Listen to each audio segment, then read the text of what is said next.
চৌকাঠ কি পেরোতে পারবেন শ্রীলেখা, টোটা, সায়নীরা?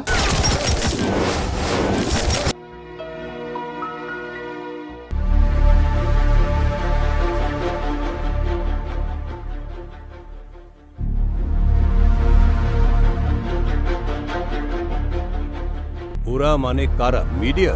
আমি কেউ নই। হ্যাঁ, জীবনের চৌকাঠ পার করার গল্প নিয়ে আসছে ছবি চৌকাঠ। সত্যিটা আমার জানা দরকার। কি? হ্যাঁ, তুমি তো বেচারা হবেই, কারণ তুমি সত্যি কথাটা বলতে পারো না, তোমায় লুকিয়ে চলতে হয়। And not only are you a বেচারা, you are a liar. Sorry Debolina, আসলে আমার অনেক মাত্র 16 দিনের শুটিংয়ে ছবির কাজ শেষ করেছেন পরিচালক রাজা দাশগুপ্ত। আমাদের খুব অল্প বাজেটের মধ্যে ছিল বলে খুব টাইট শিডিউলে কাজ করতে হয়েছে, সেটাই একমাত্র একটু বলা যেতে পারে অসুবিধে ঠিক না, কিন্তু মানে খুব সামলে কাজ করতে হয়েছে আর কি।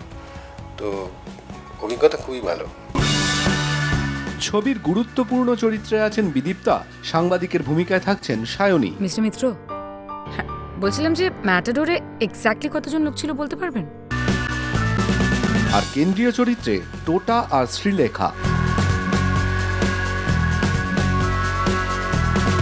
এটার মধ্যে কিছু কিছু কমপ্লেক্সিটিস ছিল এই ক্যারেক্টারটার মধ্যে, যেটা আমাকে অনেকটা ভাবিয়েছে, অনেকটা নাড়িয়েছে যে এই ধরনের মানুষের মনে এই কমপ্লেক্সিটি থাকতে পারে। আপাত দৃষ্টিতে যে দরাজ শিক্ষিত, তার মধ্যেও যদি এরকম একটা কমপ্লেক্স নেচার থাকে তাহলে সত্যি ভাবতে হচ্ছে। ছবিটা শেষ হওয়ার পর সত্যি মন খারাপ হয়েছে, যেটা আমার হয় না, এতগুলো ছবি হয়ে গেল। চৌকাঠটা একটা গণ্ডি, একটা ওই লক্ষণ রেখা, তো মানুষ সেই চৌকাঠটা পেরোবে না ভেতরে থাকবে, এইটা নিয়ে প্রত্যেকটা মানুষের মনের কোথাও একটা দ্বন্দ্ব থাকে, দ্বিধা থাকে। চৌকাঠটা খুব সেইভাবে খুব সিম্বলিক্যালি, খুব সিগনিফিকেন্টলি এই নামটা দেওয়া হয়েছে।